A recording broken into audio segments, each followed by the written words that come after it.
Ya, saya mau bahas ada beberapa kesalahan yang seringkali terjadi ketika kita menyelesaikan masalah atau konflik yang terjadi. Ada, saya mau berbicara tentang 4 kesalahan ya yang terjadi seringkali. Kenapa itu masalah itu tidak terselesaikan, tapi masalah itu malah bertele-tele atau semakin menumpuk. Yang pertama itu kita berpikir, percaya bahwa kebahagiaan kita itu tanggung jawab pasangan kita. Maksudnya gimana? Kita sebagai istri misalnya, kita menggantungkan kebahagiaan kita kepada suami kita.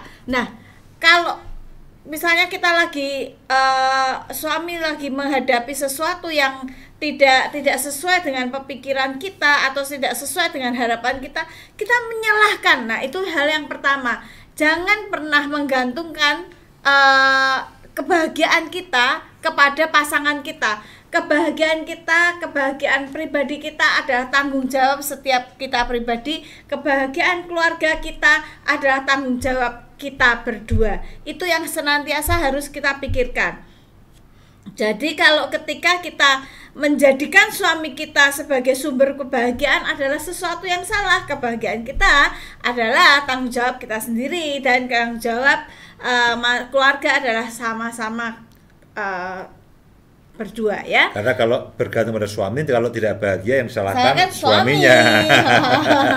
Nah, itu pemikiran yang pertama yang salah, yang seringkali kadang-kadang ada banyak orang seperti itu. Kadang-kadang bercerai. Kenapa bercerai? Ya karena suamiku tidak bisa membahagiakan aku, terlalu dangkal menurut saya. Itu ketika kita memasuki pernikahan, kita harus tahu kebahagiaan kita adalah dari diri kita sendiri, dan kebahagiaan keluarga kita adalah tanggung jawab kita berdua. Hal yang kedua, kita seringkali kesalahan yang terjadi apa? Seringkali membandingkan. Kita melihat tetangga kita atau kita melihat kepada yang lain. Nah, melihat semua pernikahan, kita mungkin melihat pernikahan orang lain berbahagia. Nah, kita selalu membandingkan akan kebahagiaan keluarga kita atau kebahagiaan kita dengan tetangga kita atau orang lain yang kita lihat sepertinya berbahagia. Tetapi sebetulnya ada pepatah Jawa, sawang sinawang ya. Pepatah Jawa sawang sinawang itu Indonesianya rumput tetangga lebih hijau. Enggak lah, sawang sinawang melihat kelihatannya bagus, tapi belum tentu sebetulnya bagus. Itu kalau itu saya suka sih. Orang pepatah Jawa ini sawang sinawang ya. Tidak seperti yang kelihatan. Segala sesuatunya tidak seperti yang kelihatan. Nah,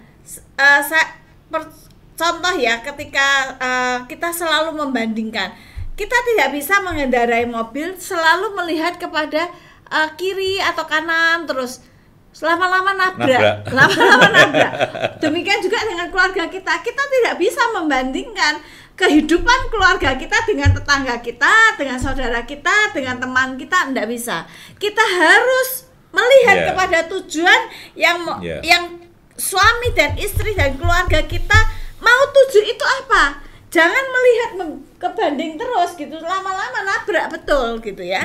Itu hal yang kedua. Nah, kesalahan. Jadi seringkali orang ketika ada konflik menyalahkan, kenapa sih kamu nggak seperti si A, si B? Kenapa istriku kok galak banget, nggak seperti lemah lembut? Itu kan pengertianmu, di depanmu istrinya orang lain lemah lembut di rumah. Kamu dengka aku. Kamu dengka aku. Aku tidak pernah melihat istri orang lain. Syukurlah. Jengkelnya belum hilang. Harusnya temanya emping. Kita ganti tema hari ini. Ya, dan yang ketiga adalah tidak memahami gaya komunikasi. Mungkin tadi Pak Yus sampaikannya, masing-masing setiap kita memiliki gaya komunikasi. Demikian juga peristiwa emping ya. Peristiwa emping itu gaya komunikasinya beliau dengan saya menunjukkan berbeda gitu. Kalau saya sebetulnya ini kurang kurang coklat atau kurang matang menurut aku.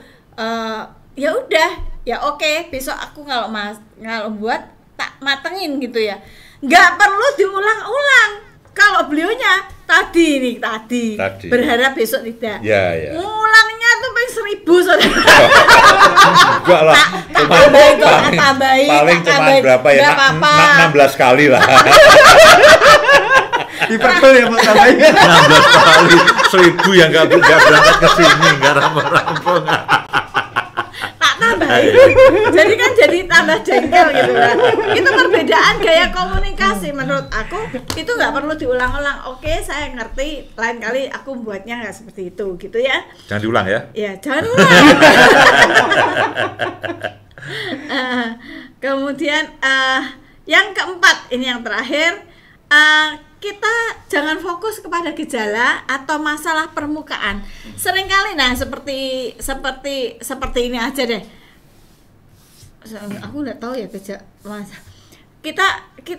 kita marah karena masalah permukaan. Saya marah karena masalah permukaan karena beliaunya mengulang-ulang ngomong gitu ya. Tapi kita harus belajar memahami, oh memang dia itu orangnya perfeksionis gitu. Saya harus belajar memahami keperfeksionisan beliau. Jadi ya, tingkat gosongnya harus persis. Ya memang. Jangan terlalu matang, kalau jangan terlalu. Kalau apa-apa memang dianya itu harus persis gitu, sesuai. Nah, jangan kita mempermasalahkan, fokus kepada masalah permukaannya, tapi akar permasalahannya. Misalnya kebetulan saya bisa memahami permasalahan beliau akarnya karena memang dia sukanya segala sesuatu harusnya perfeksionis. Nah, itu yang kadang-kadang jadi perbedaan di antara kami. Tapi udah lama ya kita sebetulnya tadi beliau, kita udah lama nggak bertengkar kan? Iya. Ya, kita udah lama nggak konflik ya. Ya, jadi ya sekali-kali lah. Hari ini judulnya kita konflik dulu gitu ya. Ya, jadi punya pengalaman kan, Ya, oke. Jadi seperti itu. Misalnya ada satu hal lagi yang saya mau bahas, contoh dari tidak berfokus kepada gejala atau masalah permukaan, tapi harus kepada akar.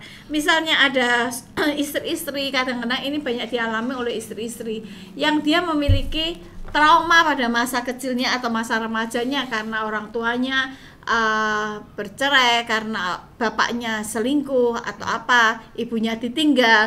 Nah, itu biasanya memendam istri-istri seperti itu. Biasanya orang seperti itu memendam sesuatu trauma yang mungkin kalau biasa-biasa ya nggak kelihatan. Tapi pada saat-saat tertentu dia melihat suaminya misalnya lagi ngobrol sama wanita lain, ada cemburu yang berlebihan, kemudian suaminya pulang telat atau apa, itu timbul cemburu. Nggak bisa suaminya berkata, kamu kenapa cemburuan, mbok jangan cemburuan. Ya nggak bisa, karena kita harus menyadari ada akar dari masalah yang terjadi kepada pasangan kita. Nah, kita belajar, oh dia punya akar masalah, dia itu trauma dengan masa lalunya, trauma dengan ayahnya, kelakuan dengan keluarganya. Nah, itu yang pasangannya harus memahami dan meminimalisasi jangan dipicu terus. Jangan dipicu. Pemicunya itu harus dihilangkan ya. Itu yang 4 hal yang seringkali kenapa kita gagal dalam berkomunikasi menyelesaikan masalah, yaitu percaya bahwa pasangan kita semua bertanggung jawab atas kebahagiaan kita, kemudian membanding-bandingkan, kemudian yang ketiga adalah tidak memahami gaya komunikasi, dan yang keempat adalah berfokus kepada gejala atau masalah permukaan saja. Itu saja Mas Anton.